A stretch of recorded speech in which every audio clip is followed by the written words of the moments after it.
جو شہر بہت محبوب شہر تھا وہ چھوڑنا پڑا، یثرب کی طرف سفر کیا، ہجرت فرمائی، وہاں پر تشریف لائے اور اس کے بعد 9 سال کا عرصہ گزرا۔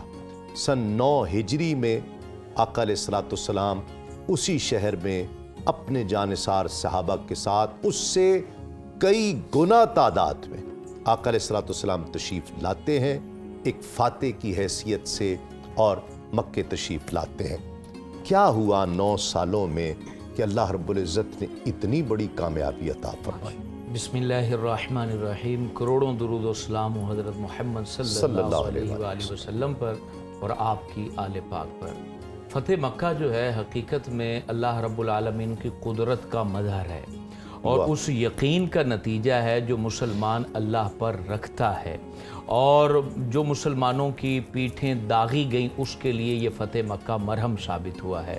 اور جب بھی کوئی نبی اپنے شہر سے ہجرت کرنے پر مجبور کیا جاتا ہے تو پھر اللہ تعالیٰ اسے فاتح بن کر واپس لوٹاتا ہے۔ یہ اللہ تعالیٰ کا وعدہ ہے اور عہد ہے، اور اس کو اللہ نے پورا فرمایا ہے۔ سبحان اللہ۔ فتح مکہ کے اسباب تو شروع ہوئے صلح حدیبیہ سے، اور اس دوران 6 سال تک حضور علیہ الصلوۃ والسلام جو کفار کی طرف سے مسلط جنگیں تھیں ان کا بھی سامنا کیا، اور ساتھ ساتھ حضور علیہ الصلوۃ والسلام نے مسلمانوں کو سٹیبل بھی کیا، ان کو مضبوط بھی کیا، ان کو اصول و ضوابط سکھائے، ان کو تہذیب و تمدن سکھایا، ان کو رہن سہن سکھایا، ان کو طریقہ زندگی سے آگاہ کیا۔ اور پھر حضور علیہ الصلوۃ والسلام کو ایک دفعہ خواب آیا اور حضور علیہ الصلوۃ والسلام نے دیکھا کہ صحابہ کے ہمراہ ہم احرام باندھ رہے ہیں اور مکہ پاک میں داخل ہو رہے ہیں، طواف کر رہے ہیں، اور نبی کا جو خواب ہوتا ہے وہ وحی الہی ہوتا ہے۔ ایک تو ہم یہاں خواب بیان کیے جاتے ہیں تو اس میں ہو سکتا ہے کوئی خواب جو ہے وہ بدخواب ہو، کوئی اس کے اندر جو ہے وہ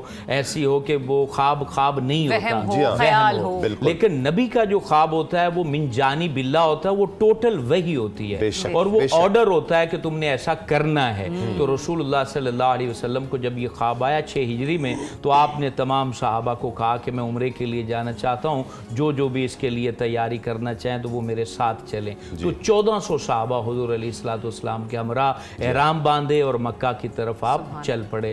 جب مکہ کے قریب آپ پہنچتے ہیں تو اس وقت جو ہے خالد بن ولید جو تھے وہ کیونکہ بہت زبردست ایک فوجی تھے، انہوں نے 200 جو ہے وہ فوجیوں کے ہمراہ پہرا دیا کہ یہ لوگ مکہ میں داخل نہ ہو سکے۔ اب آپ دیکھیں قبلہ اللہ رب العالمین کی قدرت کے روکنے والے خالد بن ولید ہیں، اور وہاں کفار کی طرف سے آنے والے سہیل بن عمر ہیں، حکیم بن حزام ہیں، عروہ مسعود ثقفی ہیں، یہ سارے لوگ کفار کی طرف سے تھے، لیکن اللہ رب العالمین نے پھر ان کو ایمان بھی عطا کیا اور ان کو جو ہے وہ اسلام کی دولت سے بھی مالا مال فرمایا۔ حضور علیہ الصلوۃ والسلام چونکہ انہوں نے جو مین شاہراہ تھی اس کو روک لیا تھا، تو حضور صلی اللہ علیہ وسلم پھر وہاں سے ہٹ کر چھوٹی شاہراہ سے ہوتے ہوئے حدیبیہ کے مقام پر آپ نے پڑاؤ ڈالا، اور پھر وہاں پر بنو خزاعہ کا جو شخص تھا بدیل بن ورقہ، وہ حضور علیہ الصلوۃ والسلام کے ساتھ بڑی محبت رکھتا تھا، تو وہ حضور علیہ السلام کے پاس جب آیا تو آپ نے کہا میں جنگ کرنے نہیں آیا ہوں، عمرہ کرنے کے لیے آیا ہوں، اور ہمارے پاس اسلحہ بھی نہیں ہے، لہذا ہمیں عمرہ کرنے دیا جائے تو ہم پھر واپس ہم لڑنے نہیں آئے۔ تو انہوں نے جب جا کے کفار کو کہا کہ وہ لڑنے نہیں آئے ہیں اور وہ تمہارے ساتھ جنگ بندی چاہتے ہیں۔ حضور علیہ الصلوۃ والسلام کی حکمت عملی دیکھیں، کیونکہ آغاز اسلام تھا، آپ چاہتے تھے کہ کم از کم 10 سال تک جنگ بندی ہو جائے اور ہم مدینے کے اندر مضبوط ہو جائیں، یہودی اور جو مکے والے ہیں ان کے روابط جو ہیں وہ جنگی نہ رہیں، اور یہ ہمارے اوپر نہ اندرونی سازش کر سکے نہ بیرونی سازش کر سکے۔ نبی کریم کی حکمت دیکھیے، حضور علیہ السلام نے یہ پیغام بھیجا کہ ہم 10 سال کی جنگ بندی چاہتے ہیں، چاہو تو ہمارے ساتھ یہاں بیٹھ کر معاہدہ کر لو۔ انہوں نے پھر سہیل بن عمر کو بھیجا، تو سہیل بن عمر نے کہا کہ ٹھیک ہے، ہماری آپ شرائط اگر مانتے ہیں تو ہم آپ کو جو ہے جو شرائط ہوں گے اس کے مطابق ہم جنگ بندی کر لیں گے۔ تو حضور علیہ السلام کے ساتھ یہ شرائط طے کی گئی کہ جو مکے سے بھاگ کے جائے گا آپ کو واپس کرنا ہوگا، جو مدینے سے آئے گا ہم نہیں واپس کریں گے۔ پھر یہ ایک شرط طے پائی کہ اس سال آپ عمرہ نہیں کریں گے، بعد میں عمرہ کرنے آئیں گے تو اسلحہ لے کر نہیں آئیں گے، اپنی تلواروں کو میان کے اندر رکھ کے آئیں گے، اور پھر ساتھ میں یہ معاہدہ طے پایا کہ جتنے بھی قبائل ہیں ان کی مرضی ہوگی کہ وہ مکے मक्के वालों के साथ रहना चाहते हैं या हुजूर अलैहिस्सलाम के साथ जुड़ना चाहते हैं। ये जब शरायत लिखी गई तो तमाम सहाबा, क्योंकि उस वक्त जज्बा था, 1400 थे, एक तरफ 313 और यहाँ 1400 थे, वो चाहते थे कि नहीं अब हम इनकी नहीं मानेंगे, हम इनको यहाँ पर शिकस्त दे के इसी साल वापस लौटेंगे। लेकिन उस साल फतह मक्का अल्लाह ने मुकद्दर नहीं फरमाई। उसकी एक वजह यह भी थी, जो गैबी तौर पे, खुफिया तौर पे मुसलमान थे, वो भी मुसलमानों की तलवारों से जो हो सकता है वो शहीद कर दिए जाते। इसलिए जो है ना वो मायदे को हुजूर अलैहिस्सलाम ने कहा भी हम इसको तस्लीम करते हैं जिस तरीके से तुमने शरायत लिखी है। अब यहाँ वो राज रखे गए कि जो नबी होता है वो हकीम होता है और रब तबारक व तआला भी हकीम मुतलक है।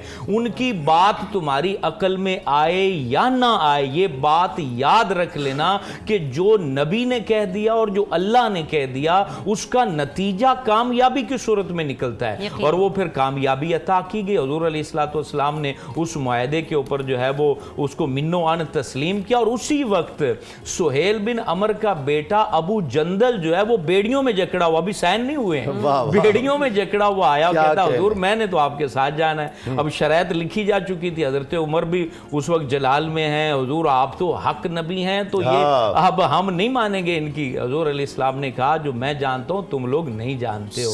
तो इस तरीके से मुआहदे को तय किया गया। फिर वो आगे का मंजरनामा है कि कैसे ये सुलह टूटती है और फिर आगे कैसे सिलसिला चलता है। अल्लामा साहब, सुलह हुदैबिया के मौके पर चंद शराइत भी थीं जो कि नापसंदीदा थीं, लेकिन इसके बावजूद आप सरकार सल्लल्लाहु अलैहि वसल्लम ने उन शराइत को कबूल फरमाया। इसके पीछे क्या हिकमत थी? बिस्मिल्लाहिर्रहमानिर्रहीम। अब देखिए रसूलुल्लाह सल्लल्लाहु अलैहि वसल्लम तमाम उमूर की मसलहतों से आगाह होते हैं। जिस कदर वो दूरस निगाहें रखते थे, हम सिर्फ हाल देख रहे होते हैं और रसूलुल्लाह हाल के आईने में मुस्तकबिल भी देख रहे होते हैं। अब उनमें जो एक शर्त थी कि अगर कोई शख्स मसलन मदीना वाला मक्के आ जाता है तो उसे वापस नहीं भेजा जाएगा और अगर मक्का का कोई शख्स मदीने आएगा तो उसे वापस भेज दिया जाएगा। अब यही बज़ाहिर शर्त ऐसी लगी, मुसलमानों ने कहा कि शायद ये हमारी फेवर में नहीं, यानी मुसलमान जाएगा उसे वहीं रोक लिया जाएगा और अगर काफिर आएगा तो इसका मतलब है कि वो यहाँ से वापस चला जाएगा। नाकाबिल कबूल शर्त है, ऐसा ही है। और हालांकि यही शर्त मक्का के अंदर मुसलमानों को फैलने का सबब बना, इस्लाम के नशर इशाअत का सबब बना कि जब कोई काफिर जाता था मदीने और वो वहाँ मुसलमानों का रहन सहन देखता, रसूलुल्लाह की तालीमात देखता, तो वही शख्स जब वापस आता तो मक्का वालों को बताता वो कैसे दयानतदार है, वो कैसे बुलंद किरदार के मालिक है, वो कैसी शराफत रखते हैं, कौलो फेल के कैसे पक्के हैं। तो ये उनकी नफ्सियात पे छा जाती बातें। और इसी तरह मुसलमान कोई मक्का में आता, अब शर्त ही उसे वापस नहीं भेजना, उसे वहां पर मुआहदे के तहत रोक लिया जाता। अब जब वो इन काफिरों के दरमियान जिंदगी गुजारता तो देखते कि ये शख्स भी अमीन भी है, दयानतदार भी है, शराफत भी है, कौलो फेल का भी पक्का है, तो इसका किरदार भी उन काफिरों के नफ्सियात पर असरअंदाज होता, तो यूं भी वो इस्लाम के करीब आने लगे। तो इसी तरह फिर एक ताकत को जमा करने के लिए रसूलुल्लाह सल्लल्लाहु अलैहि वसल्लम ने जो शर्त आयद की और फिर बाद में वही शर्त तोड़ी गई, तो बात फतह मक्का तक पहुंच गई कि जो मुख्तलिफ कबाइल हैं, जो कुरैश के हलीफ बनना चाहते हैं वो इनके बनेंगे और जो मुसलमानों के बनना चाहते हैं वो उनसे बनेंगे, कि तमाम गिरोहों को आज़ादी होगी। और यहीं पर एक दूसरे पर जो शब खून नहीं मारना या दूसरे के खिलाफ तलवार नहीं उठानी, वो सिर्फ मक्का और मदीना वालों के दरमियान नहीं रहेगा, बल्कि वो एक दूसरे के जो हलीफ कबाइल है वहां पर भी ये बात रहेगी, उसका उन सब पर इतलाक होगा। जी बेशक ऐसा ही है।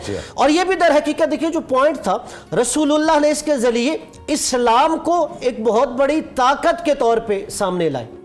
यानी अब सिर्फ जो इस्लाम है वो मदीने के अंदर नहीं है, जी हाँ, बल्कि जो मक्का के अतराफ में कबाइल बसते हैं वो भी मदीना वालों सैयदुल अंबिया के साथ खड़े हैं। वाह, वो पैगाम पहुंचा ना वहां तक, बेशक इस्लाम की अमन पसंदी का पैगाम वहां तक पहुंचा। तो ये कमाल। और एक जो खास इसमें सुलह हुदैबिया में था कि मोहम्मद रसूलुल्लाह सल्लल्लाहु अलैहि वसल्लम वो मानने से इनकार कर दिया। ऐसा ही है, बहुत खूबसूरत। हाँ जी, जब अमीरुल मोमिनीन हजरत अली अलैहिस्सलाम से कहा गया कि अब ये सुलहनामा तहरीर किया जाए, तो उन्होंने ऊपर लिखा मोहम्मद रसूलुल्लाह सल्लल्लाहु अलैहि वसल्लम। तो मक्का के काफिरों ने कहा अगर ये अल्लाह के रसूल हम मान लें तो फिर झगड़ा कैसा?